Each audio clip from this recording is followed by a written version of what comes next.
Well, hello there. How are you guys doing? I'm fine. It snowed yesterday for the first time this year. Shouldn't complain. It is December. So, I've got some finishes, some whips, and yeah. And when I say finishes, I mean, you know, fully finished. Let's see. Where shall we begin?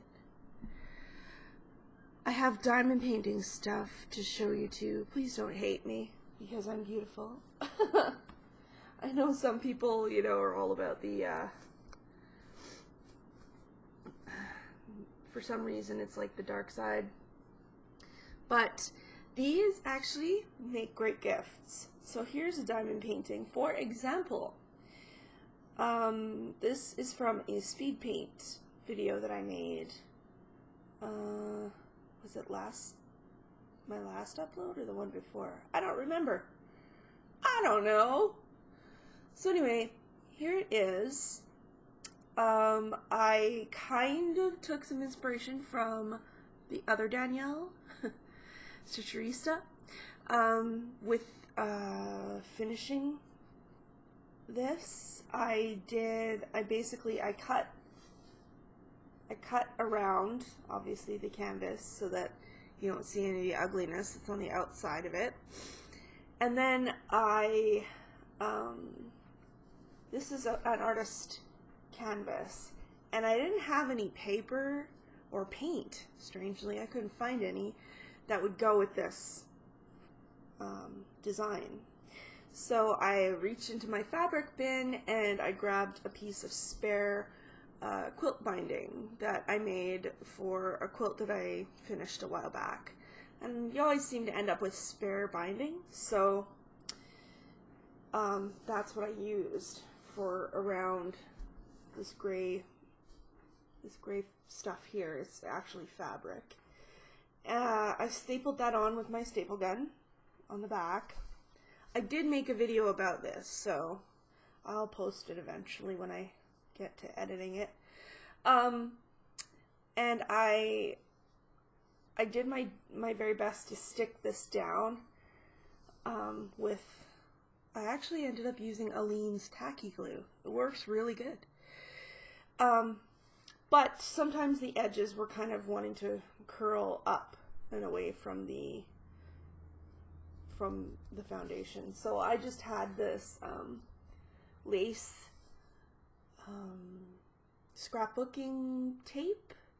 It's actual lace that they put double-sided tape on. I also covered this in triple thick. So the sparkle is still intact. See?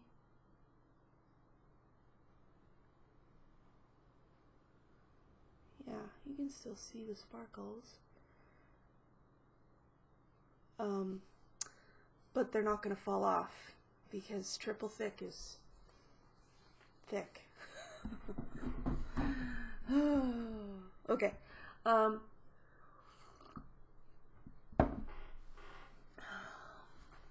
next finish is, I mean, it's been finished for a long time. I just never got around to showing it to you guys. I finished this back in the summer, so it's been a while, but I didn't get to finish stapling it onto this canvas until just a couple of days ago, because I ran out of staples for my staple gun, and then I was like, okay, this is dumb. This needs to get stapled on here and on my wall. So, yeah, this is the Death Star that I did back in, I don't know, May or June. It's been a while. Cool pattern though, from the Awesome Pattern Studio on Etsy. She does really cool, has really cool ideas. But yeah, that's that. It's a round canvas. It's probably about 12 inches across in diameter. And I used lots of novelty floss. I used, in case you didn't see that video, I used a combination of gray, some gray DMC I can't remember the name of, and then I used, for like the first half of the cross on the stitch, and then for the top I used a rayon floss that actually gives it a chrome look. I don't think that's being picked up at all, but in real life it does. It looks chromed. It's really cool. It was a little bit tricky to work with, but it was worth it. I also used rayon floss up here, whoop, for this moon, and down here for the triangle I used that same rayon floss, and then outside where the triangle goes out, I'm sorry, that's actually light effect, a blue light effect thread. And same, I used white, like B5200, in a light effect. So it's like EB 5200. It's really cumbersome, but there you go. For some of the stars and whatever. So that was really fun. It was an interesting project. I got to learn how to do a lot of things when I did this. So that's that. It's going up on my wall. Da-da, da-da. That's my computer. But I finished this. La la. I used the remainder of my lace tape to kind of frame this really cute Sal project that I finished on time. I'm so proud of myself. This was the caterpillar cross stitch Sal called Adventure Awaits. I believe you can go on and buy the whole thing now if you want on Caterpillar Cross Stitch. Sally is a really, really whimsical, fun designer. She's a really nice lady. And I totally pre-ordered her next Sal, which is called Seize the Day, spelled S-E-A-S, Seize. And so it's going to be something beachy, she said. But yeah, here's that map I was working on for a few months. All done. My daughter actually laid a claim to it. I might have shown you this already, but I put the beaded edge on this latest biscornu that I finished with all of my cool 80s or 90s bands on the tapes. That was fun to do. But also, yeah, I did a short video about how I did this trim. So in case you're wondering or looking for inspiration about how to edge your biscornu or anything, because you can do this stitch on anything, then go have a peek. So there's that. Super cute. I have a diamond painting that I'm working on. That's all I've got right now. It's not, you know, totally done. It's probably a quarter. But still, it looks cute. It's going to come out nice. From a distance especially, it looks good. Close up, it looks like a whole lot of nothing. But close up, from a distance, it's pretty. 25 by 25 square diamonds. And my needle minder is a cassette tape that says Saddest Songs. Oops. Upside down. See? I don't know if you can actually see that it says that on there, but it does. Saddest Songs. So that's my diamond painting that I'm working on, and I only really work on one diamond painting at a time. Take that off. My brain is coming along. I haven't worked on it in a little while, but Here it is. I've added a bunch of the blue in. I'm almost done actually with the blue. And then I can move on to the green and indigo kind of colors. And my needle minder is a brain in a jar. This is another awesome pattern studio pattern from Etsy. She's really, really good. I really like her stuff. Intense though. This project is intense. That's why it's so slow going for me. Because it was kind of a stupid one to pick for this particular fabric. This is 28 count Charles Craft even weave. And I've never done even weave before. So that was a whole new set of challenges to figure out. I'm still kind of, you know, so-so on it. I like the way it looks though.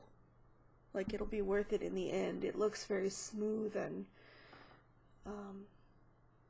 like nothing else I've ever stitched. I mean, that's partly because the design is really awesome, but I don't know. It's just different looking and I like that. I don't know if I'm going to leave it on this orange hoop. Probably not. But anyway, it'll be worth it when it's done. So I'm almost 3/4 done. Stitchy thing that I've been sort of dabbling in when I don't want to follow a chart or stick diamonds to a canvas is hand piecing.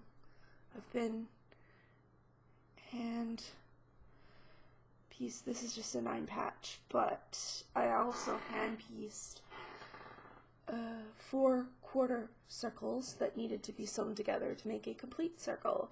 I actually did it by hand, so that was fun. I like working by hand. I'm good at it, and it's slower than by machine, but not really in a lot of ways. It is slower because you need to mark things a lot more, and I'm cutting with scissors, so I need to be like super careful that I get my cuts right. But otherwise, like the actual stitching part is fast because it's just a straight running stitch with every once in a while you just want to do a back stitch to, you know, secure everything every few stitches. But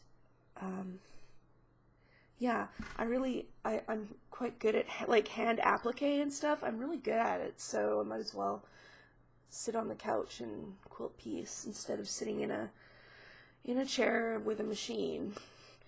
It's a lot more comfortable.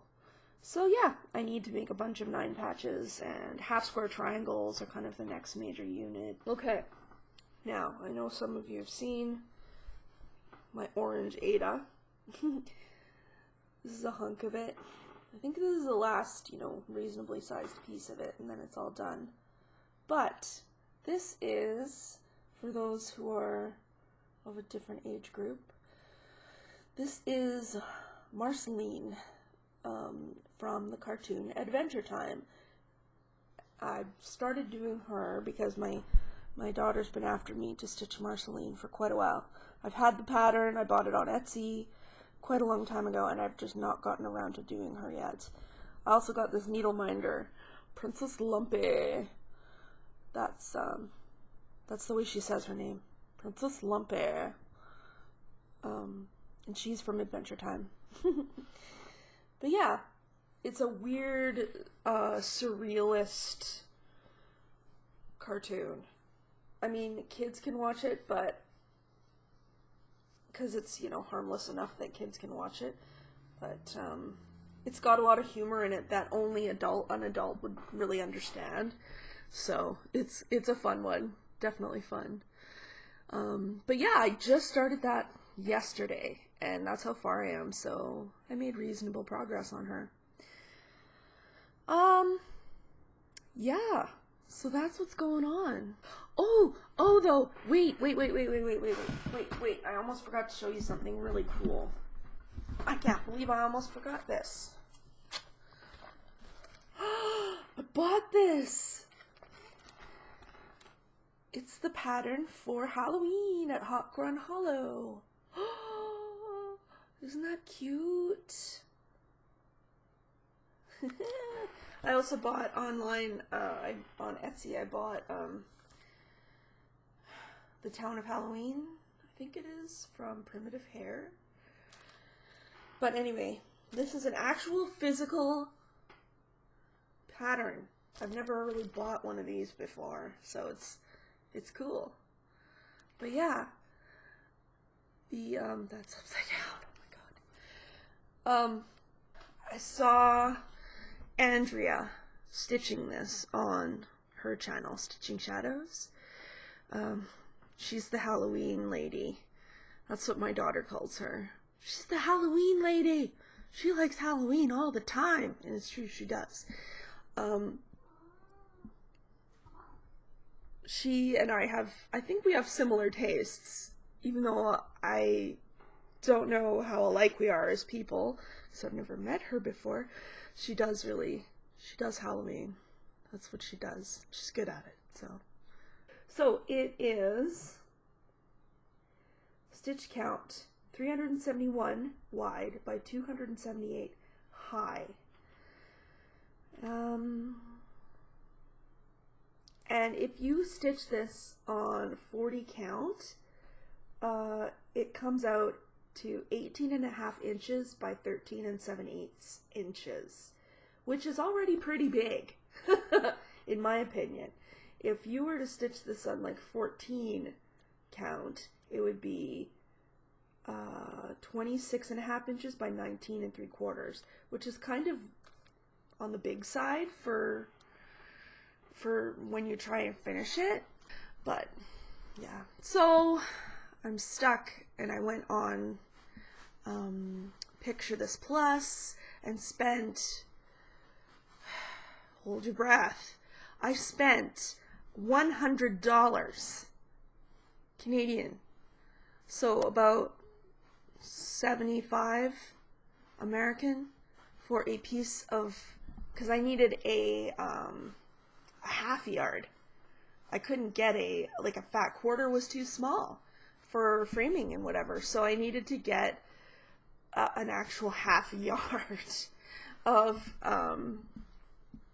40 count.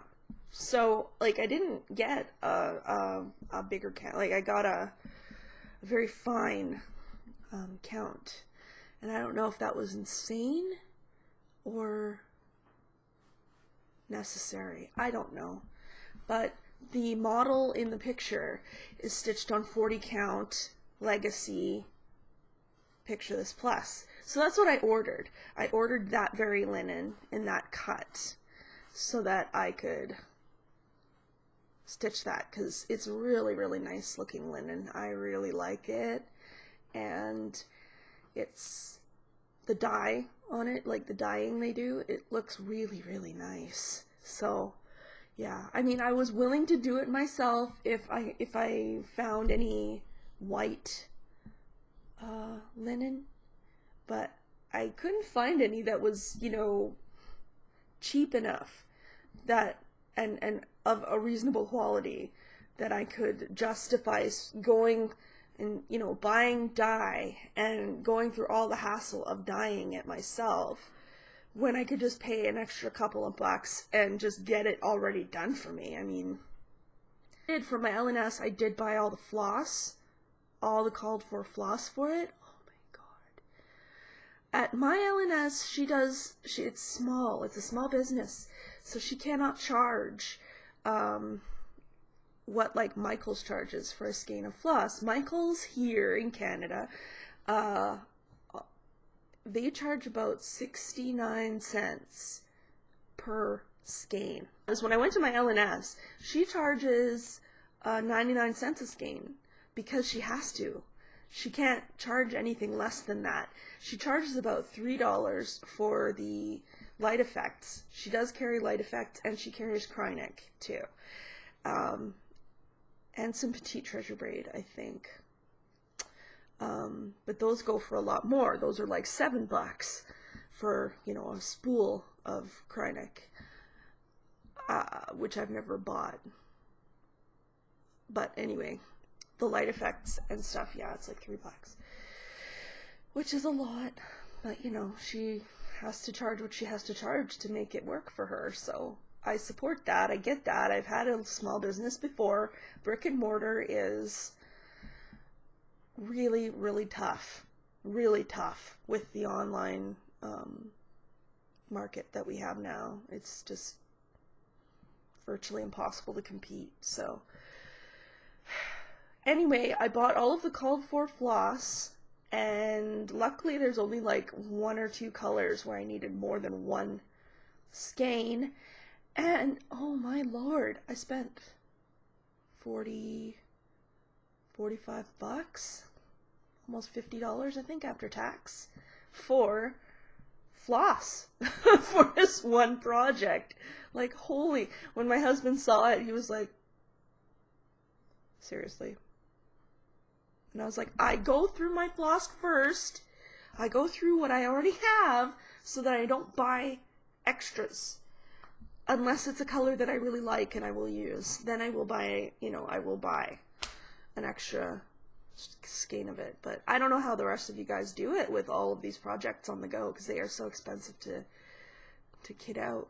So yeah, I ended up spending, the pattern itself was, I don't remember. It was a lot though. It was a lot of money. It was like 45 bucks. I think that includes shipping. I should have written this down, but it was something. So the project alone, with, you know, the pattern, the fabric, the floss, yeah, that's like $200 in kitting costs.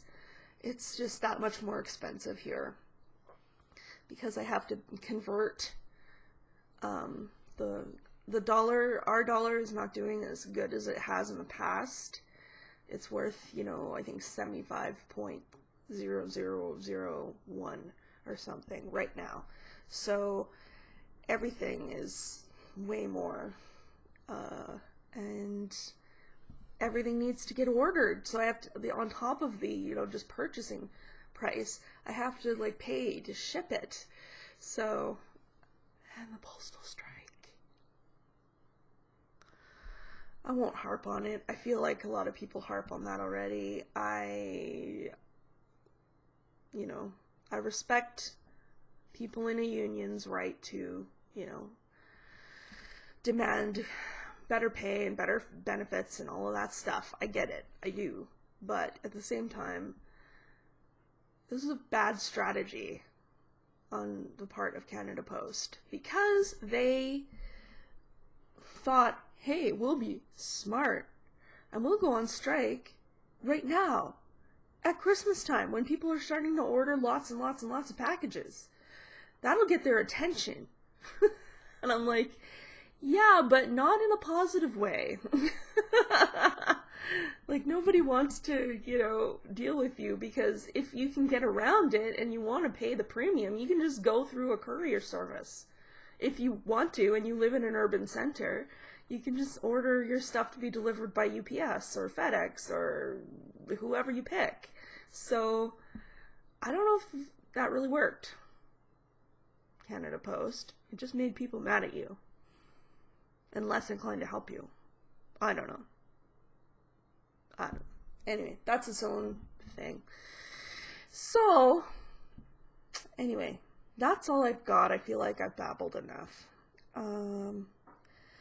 So yeah, I started posting in the community tab of my channel. So if you are on mobile or desktop, it doesn't matter. You can go ahead and click on community when you go to my channel's homepage, and you'll see that I've been posting pictures and polls and questions in general, just to see kind of what you guys are after. I've gotten a reasonably good response, especially from poll questions. Be like, would you like me to do this or this? And then people click as they will. And then sometimes a random question will pop into my head, like Pepsi or Coke. And that's always fun for when people vote on those kind of questions too, because they're not as, I don't know, they're not important, they're not relevant really to the channel, but they're just amusing, because I like to get to know my people. if you want to see this channel grow and thrive, don't forget to like and subscribe, and I will see you next time. Bye!